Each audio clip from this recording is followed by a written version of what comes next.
Aha, we're listening to Fool's Paradise by the Silvers, and the guy spinning that disc is Nolan Chen, our in-studio engineer. Every week we're so grateful that for a couple of years now. He wakes up and gets over here early in the morning, because a lot of times he's out spinning discs and listening to music. But Nolan Chen has another identity. It's DJ Nolan. And I wanted to have you on to tell us a little bit about your DJing work. I know that you were at a bar down in Bridgeport on Monday nights. You're on Lumpin' Radio 105.5 on Monday afternoons. And I think the bar is called Maria's. Yeah, it's called Maria's. I think the main thing is to start by saying that I started as a DJ at WWW. Woo-woo. It feels weird to talk about another radio station. It feels like you're batting for another team when you talk about WOPN and you're at a totally different station in a studio. But it's actually not really it's not really a thing that exists in radio. I mean, the radio team's not really necessarily competing with each other for viewer listenership, because Actually, quite the opposite. quite the opposite. They should be helping each other, and they do help each other, because Exactly. we're servicing the city for the same goal. And it seems counterintuitive to say, oh, you can't, you shouldn't be listening to this station because we exist here. So I love that you started out with that. That's excellent. yeah, because I Needs felt, to be said. what should I talk about? But yeah, so I also DJ and work at do stuff at WOPN. It's a brand new radio station that's in Bridgeport. Lumpin' Radio. Lumpin' Radio 105.5. Just got started. Last year we just got our air signal, so we're actually broadcasting on radios now as of 2 months ago. It's a great project that got started by Ed Marzewski. He's the general manager, owner at Maria's Packaged Goods. So it's kind of a Neighborhood-based enterprise. it's a neighborhood-based bar, cafe. Sounds very reminiscent of another place. Yeah. You're listening to the Live from the Heartland show. Yeah, and Edmar's great. He used to run the Lumpin' magazine from the 90s. Oh, we know that guy. Out in Wicker Park. And Sure. We sold that at our magazine rack. Yeah. When there was one at the Heartland, yeah. Well, how did you get into DJing? And it's kind of a phenomenon I didn't ever pay much attention to. The last thing I thought about was going to a bar to listen to someone spinning records. I grew up on You're such a white jukeboxes guy. or live music. But it's a happening thing, and in a lot of Afro-American and Latino neighborhood places, there's a lot of spinning discs. And my own kid from Twin Peaks, Katie, and he's been making some bucks every once in a while spinning discs. So tell us about the DJing industry, so to speak. Sure. Well, I think each DJ is different. It's hard to say that there's a DJing industry. I think there are people, first and foremost, people who are DJs, so to speak, just have a very vast knowledge about a particular genre of music. My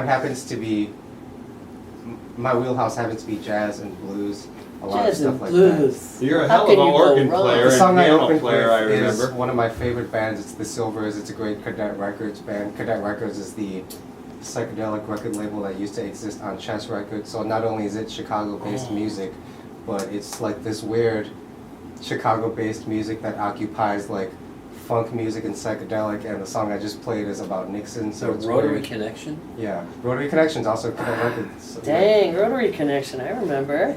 Like just these weird bands that they wrote songs about Nixon, but they were kind of funky and weird, and like you danced to them, you didn't really listen to it, but if you did listen to it, it would be like, oh, this is kind of Fool's Paradise. weird. Yeah. So that's what I really enjoy, and that's why I love DJing, because I love playing stuff like that. That is like, not only does it feel accessible and listenable, but it's got it's got layers to it, and you can peel it back and listen to a tune, and it's got something going on. Sweet. And that all has something to do with the fact that I grew up in Chicago, and there was so much music happening when I was a kid, even when I was 13 or 14. Where'd you go to high school? I went to Lincoln Park High School. Oh, sure.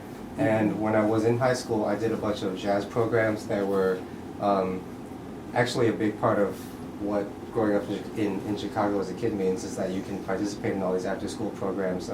Gallery 37 is a very big program that a lot of people that I know went through. And myself, I went through that program. I did all these jazz programs with all these people who became working musicians now. These guys are my age: Will Miller, Macy Stewart, Lane Beckstrom, all these guys, Katie and Colin Kroom. These are all people that I have known since going High back school? 10 years, which Wow. is almost half of my life now. And like these guys just do all these things, and that's where I come from too. That's also my pedigree, and I don't play as much as those guys, but I sort of took what I learned and rechanneled it into, doing engineering stuff and DJing and music and helping start radio stations and all that other kind of stuff. I cannot tell you how excited I am to hear you talk. This is thrilling. He's good. It's said that radio is dead, that the internet and iTunes has just killed the way we used to listen to radio. I've wondered if there isn't something else going on, that your station, LUW, perhaps the Hyde Park station, represent, and Vocalo, I'll throw in the mix NUR. here. NUR to a certain extent, but they have a lot more sports and news and stuff. ZRD. ZRD. Community radio stations that are really playing an eclectic array of local music. That I think are bringing listeners of a different generation back to radio, Right. even with all our digital devices and whatnot. Am I smoking a pipe dream here, or is that actually happening? No, of course that's true. Of course it's also not true that radio is dead because, I mean, excuse me. Somebody turn down his mic. Here's the thing, radio has been around for longer than any other medium, right? So if you think about the history of radio, you can say radio is dead. Radio from the 1940s is certainly dead. We don't have fireside chats anymore. So, that's fine. Radio has always been reinventing itself based on music formats. We don't play 45s anymore. We're not on AM radio, so not everything has to be mono anymore either. So of course, AM radio is dead because we don't have to do mono records anymore.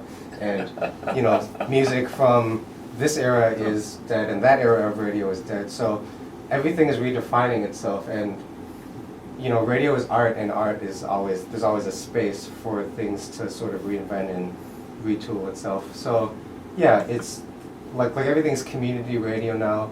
Talk radio is coming back in a very big way, not just us, but also, sports radio stations. I think The Score was rated as the most listened to station in Chicago, and that's just... It's the easiest one to listen to. Yeah, No bad 24/7 news, sports talk, you know? right. People, Well, it depends on what team. well, no. Go ahead. Yeah, but that's the idea. Each station is sort of focusing itself on one particular goal. So with the particular case of The Score, they're going to just do sports. They're not going to try and do this broad spectrum of we're going to play Christmas music in December and that type of thing. And that's what this show is too. This show, you know what you're going to get when you listen to the Heartland Cafe radio show, and you know what you're going to get when you tune into Lumpen Radio. You're going to get the weird 80s obscure Italian disco music, and when you listen to us, you're going to get the heated political discussion, and you can't say the T word, and so You could say the D word though, is Yeah. a drumpf. Wow. Nolan, when you are working at all these various communally and community-based radio shows, what is it that at the end of the day you're really happy about this work, and/or at the end of the day you go, gee, if only yet that could happen, we could really blossom or spread or do something that is being held back from, you know what I'm saying?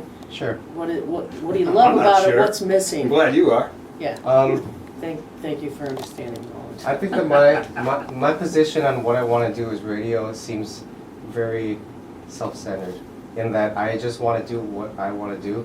It happens to be that what I want to do is also very beneficial to Hip. for others and for For the community. For the community. I'm not trying to make this all about myself. What I'm really saying is, you got to really enjoy yourself, and you got to some of my favorite pieces or works of anything, all of those people made those things for themselves. I'm thinking about, the Beatles, Sgt. Pepper's. If they had made that record for other people, it wouldn't be Sgt. Pepper's. Amen to If they that. had made, if this particular person had written with the community in mind, then it would kind of be this different piece of work than what it is now. And what it is now actually serves the community in a much better way than if he had thought about it in that particular fashion. So Again, the call letters for your show are? it's WLPN, Wampin Radio 105.5 FM. And you also, while you run into the other room to spin a disc, you also are at Maria's, which is at, let me get that right address. It's at 960 West 31st, and you're there on Monday nights. I'm there every Monday night, 9 p.m. to last call DJing, kind of what you're listening to That's- before and after. Can you tell us what this last cut is? This is, I brought a 45. I meant to bring the sleeve here, but it's Bob Dylan. Oh, nice. This is the times they were changing, but what I think is really unique is this is a 45 single version. Thank you. Here's the sleeve. Very nice. Very nice. What's unique about this is that this is actually a piano version of Times They Were Changing rather than the guitar harmonica version that made the record. So I find it very rare that most people who have listened to Dylan for years, a lot of them don't even know that there's a piano version of this. Absolutely. And it's actually my favorite version, not only because I'm a piano player, but I just really enjoy that. It's just piano and Dylan, there's no harmonica. Okay, play it, because we're running out of All time. right, check it out. You have been listening to the Live from the Heartland show. We're brought to you every Saturday morning on WLUW 88.7 Chicago Sound Alliance. And we next week are going to have an interesting discussion with Jerry Harris about global capitalism and the crisis of democracy. And my friend Achio Bejas is going to be Achio Bejas is going to be here too. So we're going to go out Jan with James and friend here. and we're going to go out with Nolan spinning that Dylan disc. And we're not So going to talk enjoy over it because we love this stuff. All power to the people. Do good in the world. The world needs all the good that you do. All power to the people.